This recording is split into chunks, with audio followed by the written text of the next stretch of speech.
প্রায় 26 কেজি সাইজের যমুনার বড়শির কাতল এসে গেছে। এটা হচ্ছে গিয়ে 26 কেজি সাইজের বড়শির কাতল।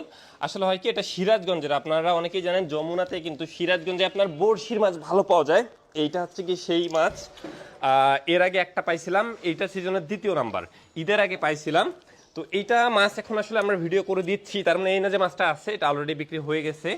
এক ভাইয়া তার আপুর জন্য, মানে হচ্ছে গিয়ে ওয়াইফের জন্য উপরে সে পাঠাচ্ছে এইটা। তারপর এইখানেই আপনার আমাদের মইনট ঘাটের কিছু গলদা চিংড়ি এসে গেছে, আপনার দেখাচ্ছি আপনাদের একটু। গলদা চিংড়ির কোয়ালিটিগুলো দেখেন, সকালের মাছ তো, সকালে একটু আগেই আসলো, এখন আমরা প্যাকেজিং করে আপনাদের জন্য পাঠাবো। তো গলদা চিংড়ি নেওয়ার আগে আপনাদের চিন্তা কি থাকে, মাছে ফ্রেশনেস থাকবে কিনা, জেলি এবং পানি মুক্ত থাকবে কিনা। তো এই যে আপনার দেখেন একদম ফ্রেশ কোয়ালিটির সবগুলো গলদা চিংড়ি, কত বড় বড়, এবং কোনো জেলি পানি পুষ কিচ্ছু পাবেন না। এই হচ্ছে গিয়ে আপনাদের মাছ। আরেকটা বিষয় দেখাই, আসেন একটু। এই যে রূপালী ইলিশ, তো ধরো তো একটু এদিকে, একটু বাইরে একটু নিয়ে যায় এখানে। এই যে আপনাদের এইখানে রাখো, এখানে রাখো, অনেক মাছ। এগুলা রূপালী ইলিশ।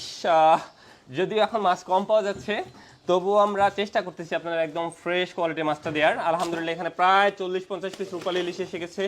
এখন অফ সিজন, এই জন্য মাছের ডিম নেই, যার কারণে মাছ একটু লম্বা প্রকৃতির। কিন্তু রূপালী ইলিশের বৈশিষ্ট্যই মাছ কিন্তু এই যে গোল হবে, তারপর একটা রূপালী আভা থাকবে। তো এই হচ্ছে গিয়ে আমাদের রূপালী ইলিশ। তো এই আমাদের বিষয়। আর এখানে আমাদের বোয়াল মাছ, বোয়াল সোনালী কালারের বোয়াল আপনার একটা বড় সাইজের পাওয়া গেছে, এখন মাছ কমে গেছে আপনার আর কি। এই যে ফ্রেশ কোয়ালিটির বোয়াল।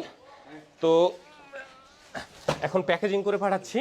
তো এত এত মাছ না, অগ্রিম কোনো টাকা ছাড়াই যাচ্ছে। আপনি জাস্ট নাম দিবেন, ঠিকানা দিবেন, ফোন নাম্বার দিবেন, অর্ডার করবেন যে ভাই আমার এতটুকু না, বড় মাছ নেওয়া লাগবে বিষয়টা এমন না, বা বড় পার্সেল অর্ডার করবে বিষয়টা এমন না। আপনি নাম ঠিকানা ফোন নাম্বার দিবেন, যতটুকু মাছ প্রয়োজন, 2000, 3000, 5000, 10,000, যার যতটুকু প্রয়োজন আপনি অর্ডার করে রাখবেন, মাছ বাসায় যাবে, আপনি পণ্য হাতে পেয়ে বুঝে টাকা দিবেন। আসসালামু আলাইকুম।